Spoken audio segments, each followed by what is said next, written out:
इसलिए हमें प्रयास करना चाहिए। साधो संग सर्वशास्त्र कये, लब मात्र साधो संग सर्व सिद्धि है। प्रयास करना चाहिए कि हम साधु का संग कर सकें।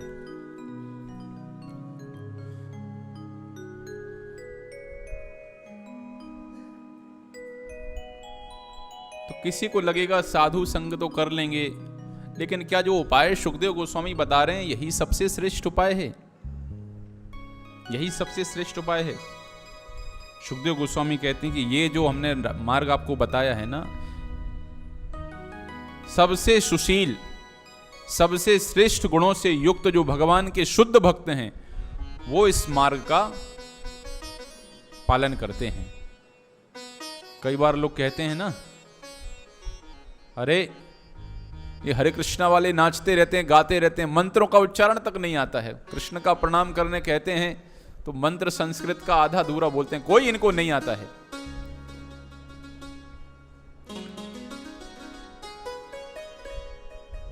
कोई ऐसा कह सकता है, लेकिन वास्तव में श्रील प्रभुपाद जी से एक बार किसी व्यक्ति ने कहा, आप कृष्ण को भगवान क्यों मानते हैं? उन्होंने कहा, कृष्ण को हम भगवान मानते हैं इसके लिए हमें किसी प्रमाण की आवश्यकता नहीं है। चैतन्य महाप्रभु ने, श्रीपाद रामानुजाचार्य ने, मध्वाचार्य ने, हमारे आचार्यों ने कृष्ण को परम स्वामी के रूप में स्वीकार किया है। हमारे गोस्वामी गणों ने, हमारे गुरुदेव ने हम कृष्ण को परम भगवान के रूप में स्वीकार किया है, इसलिए हमें किसी के प्रमाण की आवश्यकता नहीं। तो इसमें कोई ये विचार नहीं रखना कि कृष्ण भगवान है कि नहीं है। कृष्णस्तु भगवान स्वयं। तो सर्वश्रेष्ठ मार्ग है ये, जिसका पालन सबसे श्रेष्ठ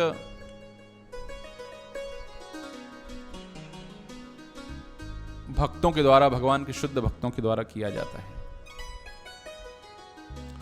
और सुखदेव गोस्वामी तो यहां तक कहते हैं कि यदि कोई व्यक्ति जिन्होंने कृष्ण का पूर्ण साक्षात्कार नहीं किया है फिर भी भगवान के चरण कमलों की शरण ग्रहण कर ले,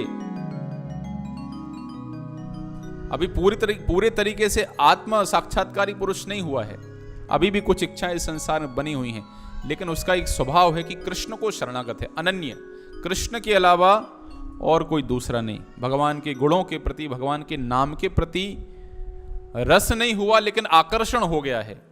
बिना नाम के रहा नहीं जाता उससे। जब तक अपनी माला न कर ले लगता कुछ छूट गया, हम कुछ उसको छूटा लगता है। ऐसे लोग जिनको भगवान के नाम के प्रति, रूप के प्रति जाता भगवान के सामने खड़े होकर 10 मिनट, 15 मिनट, आधा घंटा सिर्फ रूप का दर्शन करता रहता है, जिनका आकर्षण हो गया भगवान के रूप के प्रति, नाम के प्रति, गुणों के प्रति, ऐसे लोग समस्त प्रकार के पाप कर्मों से मुक्त हो जाते हैं।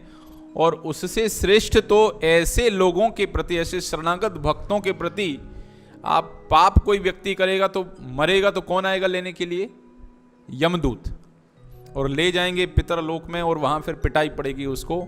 सुखदेव गोस्वामी कह रहे कि भैया 5वें स्कंद में जिन नरकों के विषय में हमने बताया था कि यमदूत प्राणों को लेने के लिए आते हैं, ऐसे व्यक्ति जो भगवान के शरणागत हो गए हैं, ना तो यमराज और ना उनके दूत ऐसे लोगों के पास रस्सी बांधने के लिए भी, रस्सी लेके उसको बांधने के लिए नहीं आते हैं। ये महिमा है भगवान के शरणागत होने की। तो अब मैं आपसे ऐसे कहूं कि भैया स्वप्न में भी यमदूतों का दर्शन नहीं होगा, तो आप कहोगे प्रभु जी अच्छी फेंक रहे आप भी, बड़ी हैं, इतना पापाचार किया हमने, तो इतने पाप कर्म किए हैं, और आप कह रहे हैं कि सपने में भी यमराज नहीं दिखेंगे।